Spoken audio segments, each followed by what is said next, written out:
Most people never realize they've been living in a toxic relationship until long after it's over. And even then, what they remember first isn't the harm. It's the hope. The moments when things felt almost right. The promises that kept them anchored.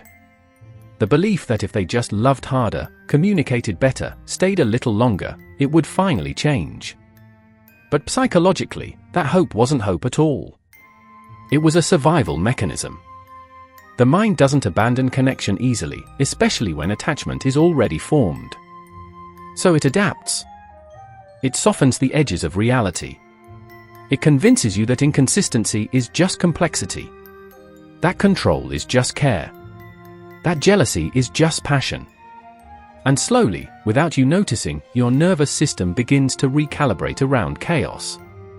At first, the relationship didn't feel toxic. It felt intense. Maybe even safe in its own strange way. There was a tension. There was closeness. There were moments of tenderness that felt more real than anything you'd experienced before. And so your mind made a quiet calculation. It decided that the cost of staying was lower than the cost of leaving. Because leaving meant abandonment. It meant being alone. It meant admitting that the person you loved couldn't love you the way you needed. So you stayed. And your body learned to live in a state of constant negotiation. Your nervous system started scanning for signs. Reading tone. Watching body language. Predicting mood shifts before they happened. You became hyper-attuned, not because you wanted to be, but because you had to be. Safety required vigilance. And love required performance. From a neurological standpoint, this is what happens when the brain is exposed to unpredictability over time. It enters a state of heightened alertness. The amygdala, the part of the brain responsible for threat detection, becomes overactive. The prefrontal cortex, responsible for logic and regulation, gets bypassed. You stop thinking clearly. You start reacting from a place of fear, even when you're trying to show love.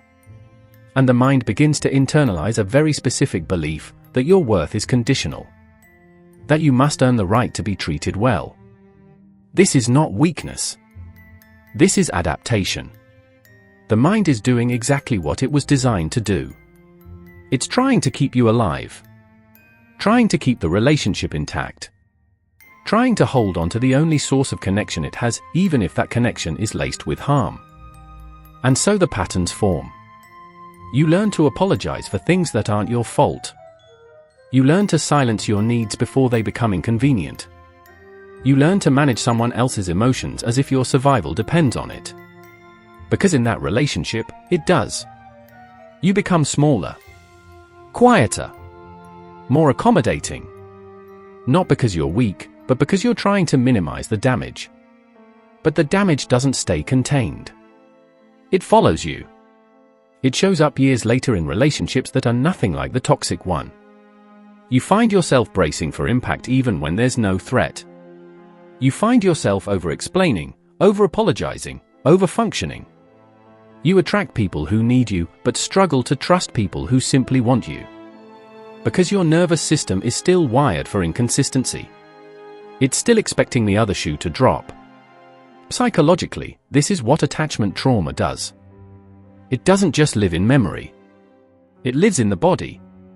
It lives in the way you hold your breath during conflict. The way you scan someone's face for disapproval. The way you panic when someone pulls away, even slightly, they'll stay. And the cruelest part is that you want connection. You crave intimacy. But when it's offered freely, without conditions, without performance, your system doesn't recognize it. It feels foreign. Unsafe. Too easy. And so you either sabotage it, or you attach to people who confirm what you've always believed, that love is something you have to earn. That closeness comes with a price. That safety is something you construct, not something you receive. This is the hidden cost. The exhaustion that no one sees. The constant internal monitoring. The inability to rest, even in moments of peace. Because peace doesn't feel like peace when your body is still waiting for chaos. You carry the weight of hyper-responsibility. You carry the belief that if something goes wrong, it's because you didn't try hard enough.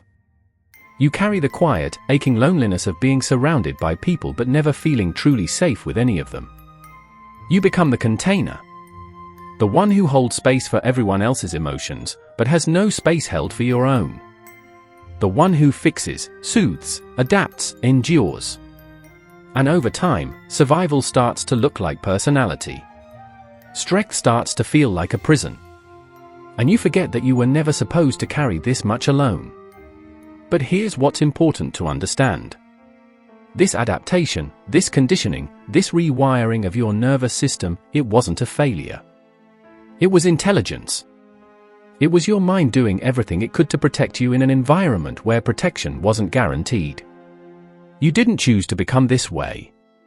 You learned to become this way. And anything that's learned can, slowly, be unlearned.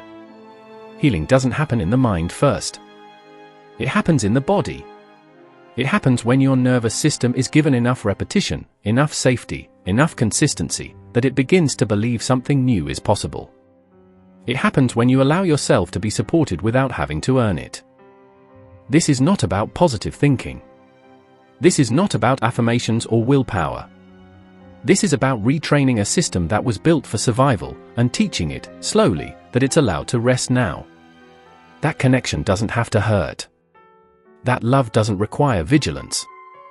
That you don't have to be useful to be wanted. The mind will learn this faster than the body. You'll understand it intellectually long before you feel it emotionally. And that's okay. Healing is not linear. It's repetition. It's showing up, again and again, in small moments where you choose differently. Where you let yourself be seen. Where you let yourself take up space.